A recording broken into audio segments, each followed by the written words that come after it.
Bismillahirrahmanirrahim. Assalamualaikum warahmatullahi wabarakatuh. Jumpa lagi dengan saya Kaswati Kamiru. Dalam video kali ini Ibu akan menjelaskan materi PPKN kelas 11 bab 2 Sistem dan Dinamika Demokrasi Pancasila bagian ketiga, yaitu membangun kehidupan yang demokratis di Indonesia. Pada bagian ketiga ini, yaitu membangun kehidupan yang demokratis di Indonesia, Ibu akan jelaskan pertama, pentingnya kehidupan yang demokratis. Kedua, perilaku yang mendukung tegaknya nilai-nilai demokrasi. Ketiga, norma demokrasi. Pertama akan Ibu jelaskan pentingnya kehidupan yang demokratis. Mengapa kehidupan demokratis itu penting? Kehidupan demokratis akan menciptakan kehidupan bernegara yang teratur.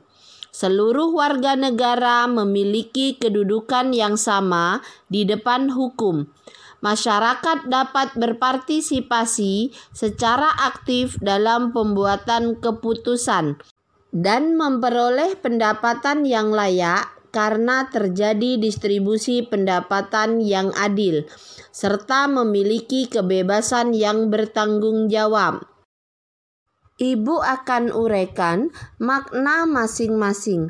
Pertama, persamaan kedudukan di muka hukum. Semua rakyat memiliki kedudukan sama di depan hukum. Artinya, hukum harus dijalankan secara adil dan benar. Hukum tidak boleh pandang bulu. Siapa saja yang bersalah harus dihukum sesuai ketentuan yang berlaku. Kedua, partisipasi dalam pembuatan keputusan. Demokrasi adalah pemerintahan dari rakyat. Rakyat merupakan pemegang kekuasaan tertinggi. Aspirasi dan kemauan rakyat harus dipenuhi dan pemerintahan harus dijalankan berdasarkan konstitusi yang merupakan arah dan pedoman dalam melaksanakan kehidupan bernegara. Kebijakan yang diambil harus mewakili berbagai keinginan masyarakat yang beragam. Ketiga, distribusi pendapatan secara adil. Demokrasi meliputi semua aspek kehidupan, baik sosial, politik, maupun ekonomi. Semua bidang dijalankan berdasarkan prinsip keadilan. Dalam bidang ekonomi, semua warga negara berhak memperoleh pendapatan yang layak. Pemerintah wajib memberikan bantuan kepada fakir dan miskin. Misalnya, dengan bantuan langsung tunai. Melalui program-program tersebut, diharapkan terjadi distribusi pendapatan yang adil antar warga negara Indonesia. Yang keempat, kebebasan yang bertanggung jawab. Manusia dianugerahi hak asasi manusia oleh Tuhan Yang Maha Esa. Akan tetapi, pelaksanaan hak asasi atau kebebasannya itu harus dilakukan dengan penuh tanggung jawab. Artinya, pelaksanaan kebebasan tidak boleh bertentangan dengan norma-norma yang berlaku. Dengan kata lain, kebebasan yang dikembangkan adalah kebebasan yang tidak tak terbatas, yaitu kebebasan yang dibatasi oleh aturan dan kebebasan orang lain. Yang kedua, Ibu akan jelaskan perilaku yang mendukung tegaknya nilai-nilai demokrasi. Bagaimana caranya supaya kita dapat menjalankan kehidupan yang demokratis? Untuk menjalankan kehidupan demokratis, kita bisa memulainya dengan cara menampilkan prinsip-prinsip dalam kehidupan sehari-hari, yaitu membiasakan diri untuk berbuat sesuai dengan aturan main atau hukum yang berlaku, membiasakan diri untuk bertindak demokratis dalam segala hal, membiasakan diri untuk menyelesaikan persoalan dengan musyawarah, membiasakan diri untuk mengadakan perubahan secara damai, tidak dengan kekerasan, membiasakan diri untuk memilih pemimpin melalui cara-cara demokratis, selalu menggunakan akal sehat dan hati nurani dalam musyawarah, selalu mempertanggungjawabkan hasil keputusan musyawarah kepada Tuhan Yang Maha Esa, masyarakat, bangsa, dan negara, bahkan diri sendiri. Menuntut hak setelah melaksanakan kewajiban, menggunakan kebebasan dengan rasa tanggung jawab, menghormati hak orang lain dalam menyampaikan pendapat, membiasakan diri memberikan kritik yang bersifat membangun.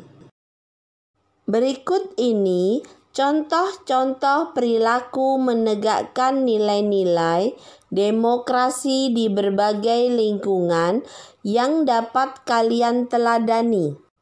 A. Lingkungan keluarga. Contoh perilaku yang mencerminkan nilai-nilai demokrasi di lingkungan keluarga adalah sebagai berikut. 1. Tidak memaksakan kehendak kepada anggota keluarga yang lain. 2. Bekerja sama menjaga kebersihan rumah. 3. Mendengarkan nasihat orang tua. 4. Mendiskusikan bersama keluarga ketika menghadapi masalah. 5. Menyampaikan keinginan dengan baik kepada orang tua. B. Lingkungan sekolah. Contoh perilaku yang mencerminkan nilai-nilai demokrasi di lingkungan sekolah adalah sebagai berikut. 1. Menyukseskan pemilihan ketua kelas atau OSIS. 2.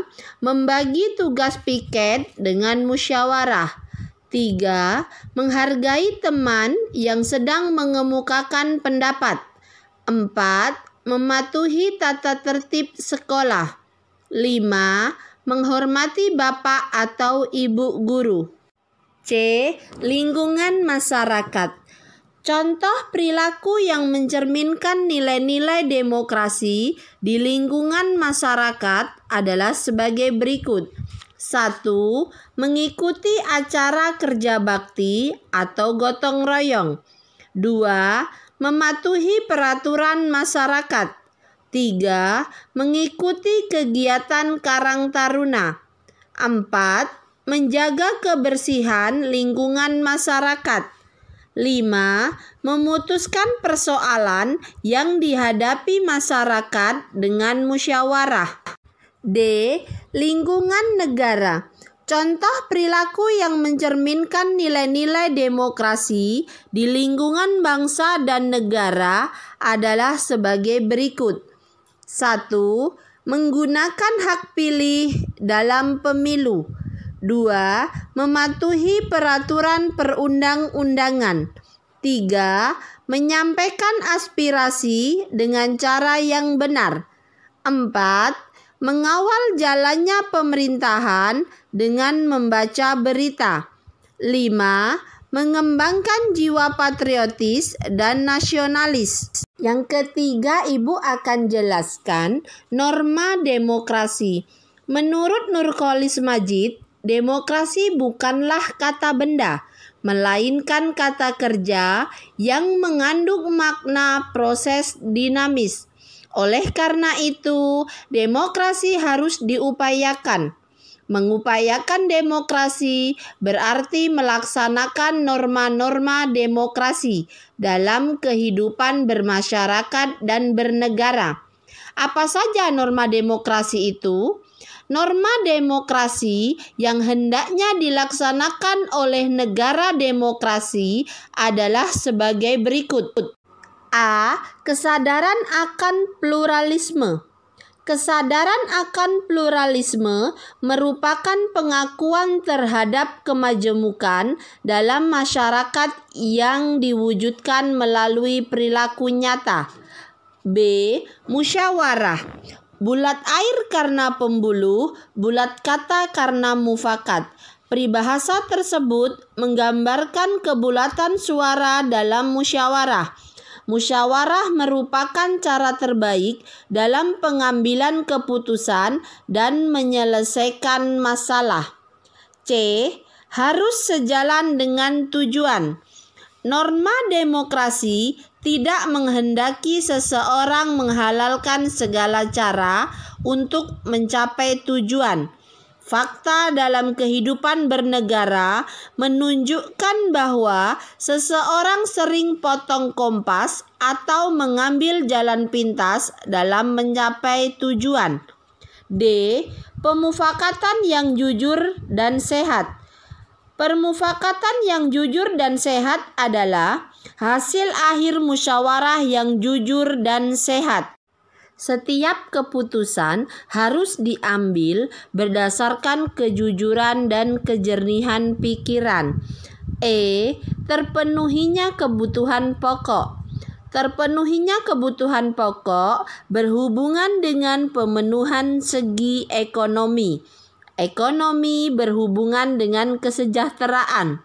Warga masyarakat demokratis ditantang memenuhi kebutuhan hidup secara berencana dengan mempertimbangkan aspek keharmonisan dan keteraturan sosial. F.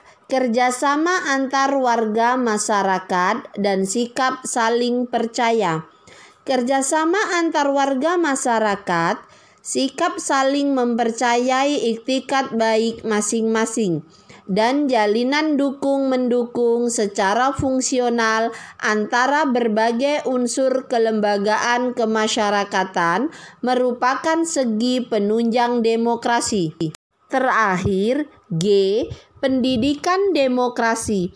Pendidikan demokrasi merupakan proses pengenalan, pengajaran, pembiasaan, dan penginternalisasian nilai-nilai demokrasi dalam diri seseorang. Melalui pendidikan demokrasi, seseorang akan belajar menghargai orang lain, cara pengambilan keputusan, dan menjalankan dengan penuh tanggung jawab keputusan yang telah ditetapkan. Semoga video kali ini bisa bermanfaat untuk kalian semua. Jangan lupa like, komen, share, dan subscribe-nya. Karena subscribe itu gratis. Berkat kalian channel saya bisa berkembang. Assalamualaikum warahmatullahi wabarakatuh.